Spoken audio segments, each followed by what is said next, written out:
Wings of fire summary in Hindi सारांश हिंदी में। Wings of fire doctor APJ. Abdul Kalam की आत्मकथा है, जिन्होंने 2002 से 2007 तक भारत के 11वें राष्ट्रपति के रूप में कार्य किया था। वैज्ञानिक और अंततः भारत के राष्ट्रपति।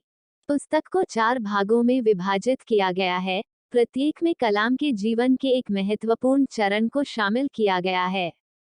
पहले भाग अभिविन्यास में कलाम ने अपने बचपन, अपनी पारिवारिक पृष्ठभूमि और अपनी प्रारंभिक शिक्षा का वर्णन किया है। वो अपने जीवन पर अपने माता पिता और शिक्षकों के प्रभाव के बारे में बात करता है और कैसे उनकी शिक्षाओं ने उसके चरित्र को आकार देने में मदद की।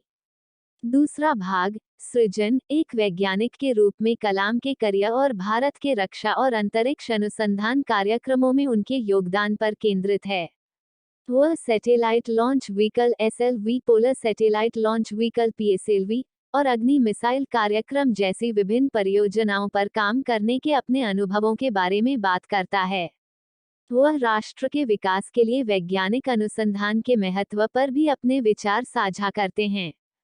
तीसरे भाग प्रायश्चित में कलाम अपने जीवन और उनके द्वारा सीखे गए पाठों को दर्शाता है।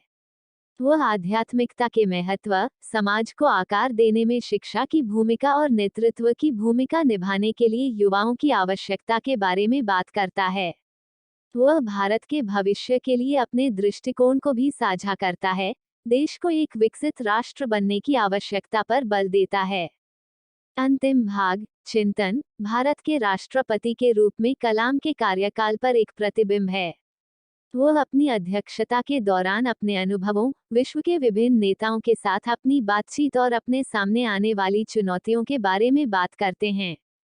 वह एक लोकतांत्रिक समाज में राष्ट्रपति की भूमिका और विभिन्न समुदायों के बीच एकता और सद्भाव को बढ़ावा देने के महत्व पर भी अपने विचार साझा करते हैं। पूरी किताब में कलाम का कड़ी मेहनत, दृढ़ संकल्प और आत्म अनुशासन पर जोर स्पष्ट है। वह किसी के व्यक्तिगत और व्यावसायिक जीवन में विनम्रता, ईमानदारी और सत्यनिष्ठा के महत्व पर भी जोर देता है। विंग्स ऑफ फायर एक ऐसे व्यक्ति की प्रेरक कहानी है, जिसने बड़ी सफलता हासिल करने और अपने देश के लिए एक महत्वपूर्ण योगदान देने के लिए विनम्र शुरुआत पर काबू पाया।